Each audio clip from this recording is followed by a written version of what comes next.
We all know Marilyn Monroe, she's an icon, a legend, but I wanted to focus on some of the interesting aspects of her life and some of her most tragic moments. She went through a lot of hardships, misogyny, they tried to make her look dumb, and they over-sexualized her. So I want to get into some of the gruesome details when it comes to Marilyn's life and how poorly she was treated when she was alive, because I believe when she was famous, she was under the assumption everyone really did hate her. Obviously, in hindsight, people adore her, but they didn't treat her that way.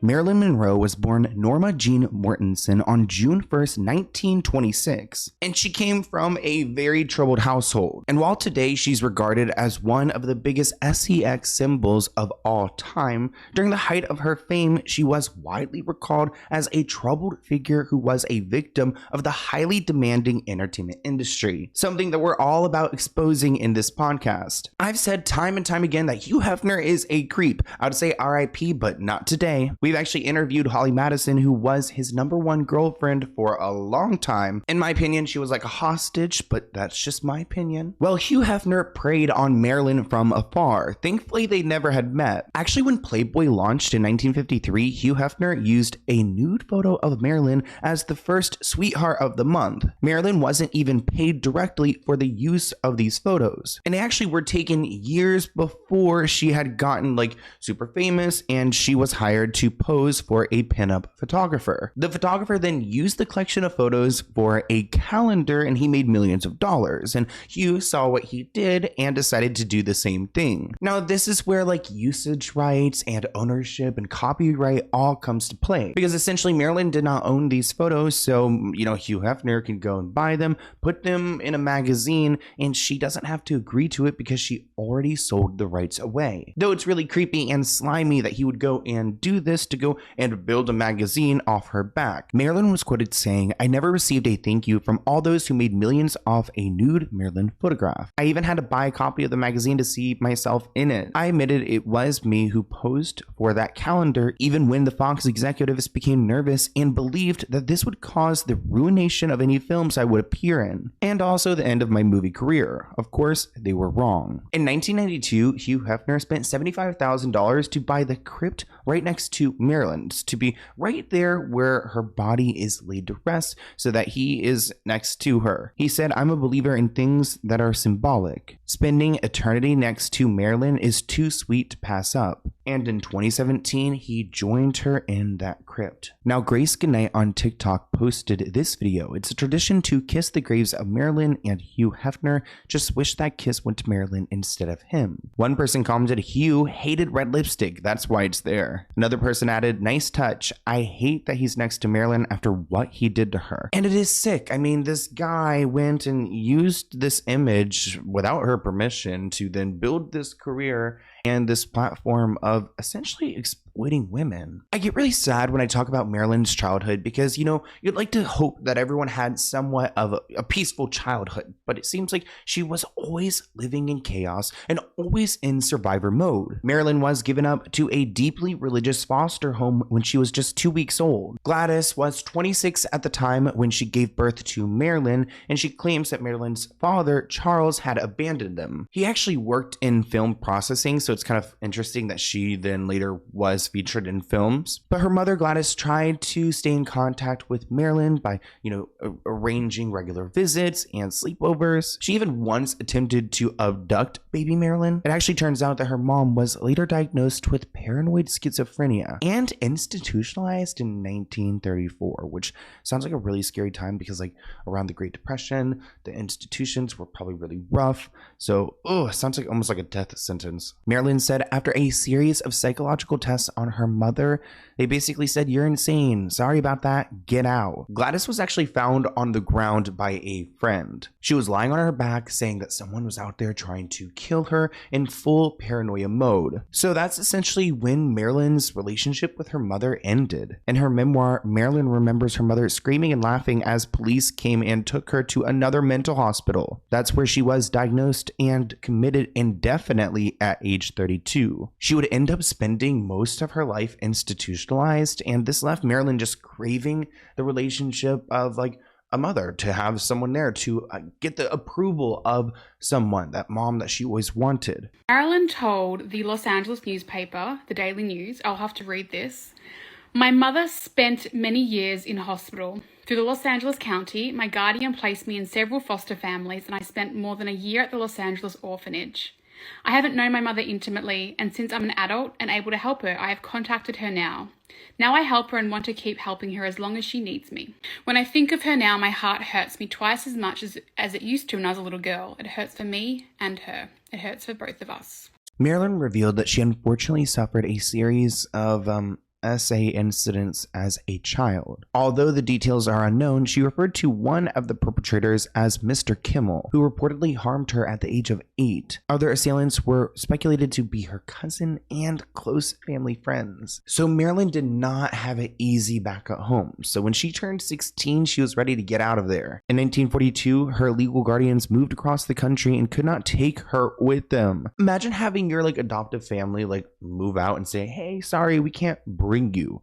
Where do I go now? Marilyn was determined not to go back to the orphanage, so she decided to marry a man to avoid it. So she married this guy named James Doughty, who was an actor and football star, who was also 5 years older than she was. Now, that's not a crazy number for back then. I mean, I don't love 16, 21. I don't think anyone should get married at 16, but she felt like she had no other choice. Marilyn said, "My relationship with James was basically insecure from the first night I spent alone with him." Now, they were both a very attractive couple. She was attracted to him, but actually James did have some concern when it came to her age. The two were reportedly very distant towards each other in their marriage. Marilyn saying she was dying of boredom. James went on to serve in World War II, leaving Marilyn behind by herself. She dropped out of school to become a housewife, so she really had nothing to do. But when her modeling career started to take off, James, of course, did not approve of this, which led to their divorce in 1946. So they divorced in 1946, and fast forward to 1949. Photographer Joseph Jaguar took some test shots of Marilyn as a favor to a friend who ran a modeling agency. Wait, what the hell is this? About 40 years later, Joseph decided to compile the photos to publish a book about Marilyn, and noticed that it appeared that Marilyn had 6 toes on 1 foot. That's bizarre. Rumors then spread that Marilyn had 6 toes on her left foot, but they were quickly debunked when photos showed that she clearly only had 5. I don't know where these photos came from. I don't know who's editing this. I don't know who Joseph is, but it sounds sketchy and it sounds weird. It's giving Dan Schneider. Speaking of cosmetic surgery that Marilyn Monroe had, there's what's becoming known as the famous 6-toe picture that you have, which is pretty bizarre. And you do have a picture of her where she supposedly has 6 toes. Oh, yes. So, tell us about that. I mean, this is obviously very new information. To begin with, I never realized she had 6 toes. It came to my attention. I said, she's got 6 toes. And it's only about 3 years ago, approximately, that I discovered it. I did not know it at the time. And she did have it removed surgically, of course, after the pictures were made. Mm-hmm. Is there any, can it be proven that these pictures weren't retouched to the toe when they added? Yeah. Yes, in the original transparency, which is a photochrome, you can see there's no retouching at all. It's the original thing, going way back to 46. Now, I don't know what type of editing they had back then, but there's something sketchy about this guy. I did not like the look on his face. During World War II, Marilyn worked in a factory making military drones. While in the factory, she was discovered by a photographer who recruited her to take photos that would inspire and encourage the troops. The photos became popular with soldiers stationed in Korea. When Marilyn and Joe DiMaggio got married in 1954, Marilyn interrupted their honeymoon to travel to Korea to perform for the troops. Oh, that's so sweet. Marilyn ended up performing 10 shows in 4 days and even developed pneumonia due to the freezing temperatures. Marilyn said that experience was the best thing that ever happened to her. She never felt like a star before this. I guess she really felt that in her soul. And actually, that's so sweet that she would go and do that. I mean, you got to think about it. I don't think televisions and technology was the same back then, clearly. So this was a way to entertain them. A lot of Marilyn's behavior actually inspires people we follow today. A lot of influencers and actors and actresses. Typically in her roles, she played a ditzy, airheaded, superficial woman. Someone she would stereotype as the dumb blonde. At the time, the general public didn't really separate her on-stage persona with who she was as a person. She was far from dumb, but she would go ahead and play it if it,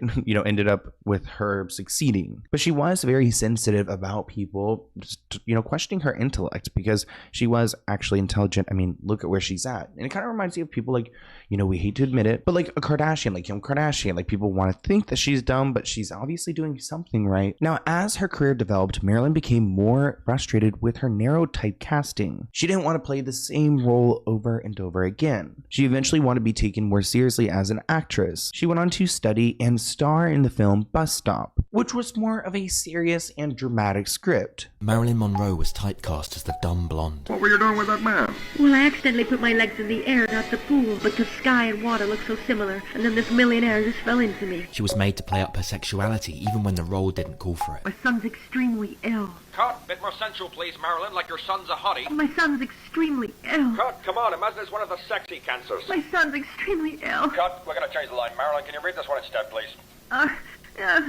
Son. Perfect, that's a wrap. So Marilyn probably enjoyed finally taking on another role and trying to beat that reputation that had pretty much stained her career. It built it up, but it also really tainted her own abilities, mental abilities. They thought she could only do one thing, but she constantly fought with production studios. During the earlier films of the film industry, actors were often treated as money-making machines. They were often bred in major studios to produce as much content as possible. Their personal lives and schedules were controlled by executives, leaving virtually no room for privacy. And despite being one of the biggest stars out there, she was no exception. Century Fox overworked her with intense filming hours to the point where she would often pass out on set. She was also grossly underpaid and forced to play vapid and mind-numbing characters that she detested. She said, "An actress isn't a machine, but they treat you like one." In order to protest her strict contract, Marilyn actually stopped showing up to productions. This caused Fox to file multiple lawsuits against her, although they were eventually dropped. The company ended up caving in and raising her pay and giving her more creative freedom. So that's great for her, standing up for herself and probably kind of starting to change the the rhetoric that happens behind the scenes and between the executives, being more considerate of their creatives. This accomplishment was so unprecedented at this time in Hollywood that an article described it as one of the greatest single triumphs ever won by an actress. Thank you for watching this clip from the Let's Get Into It podcast. To view the full episode, visit the link listed below.